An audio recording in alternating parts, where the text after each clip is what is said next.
আসসালামু আলাইকুম বন্ধুরা, আসুরা কিচেনে আপনাদেরকে স্বাগত। তো আজকে আমি মাছের ডিমের বড়া বানাবো। কি কি উপকরণ নিয়েছি একটু দেখে নিয়ে চলুন। আমি নিয়েছি মাছের ডিম, পেঁয়াজ কুচি, কাঁচা লঙ্কা কুচি, রসুন কুচি, আদা কুচি, বেসন, পরিমাণ মতো লবণ, লঙ্কার গুঁড়ো, হলুদের গুঁড়ো, জিরে গুঁড়ো। প্রথমে মাছের ডিমের মধ্যে আমি পেঁয়াজ কুচি দেবো, আদা কুচি, রসুন কুচি, কাঁচা লঙ্কার কুচি। এবার দেবো বেসন, এবার দেবো লবণ, লঙ্কার গুঁড়ো, হলুদের গুঁড়ো, জিরের গুঁড়ো। এবারে এগুলো সব একসাথে মাখিয়ে নেব।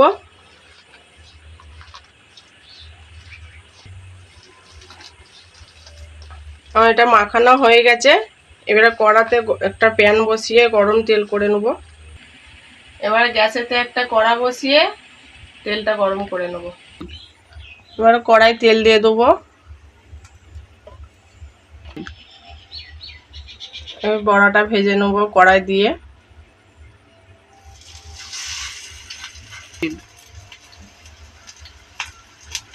সব কটা বড়া এইভাবেই দিয়ে দেবো।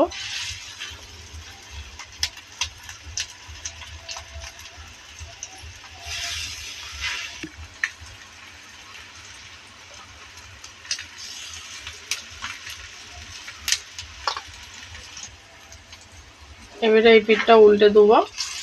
এরকম লাল লাল করে ভাজা হবে বন্ধুরা, এরকম উল্টে পাল্টে ভেজে নেব।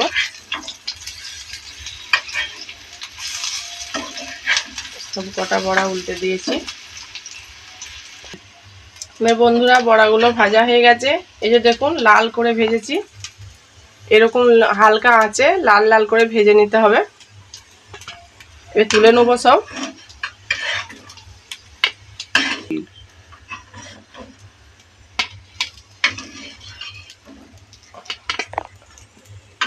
এই যে দেখুন বন্ধুরা কত সুন্দর হয়েছে বড়া ভাজাটা।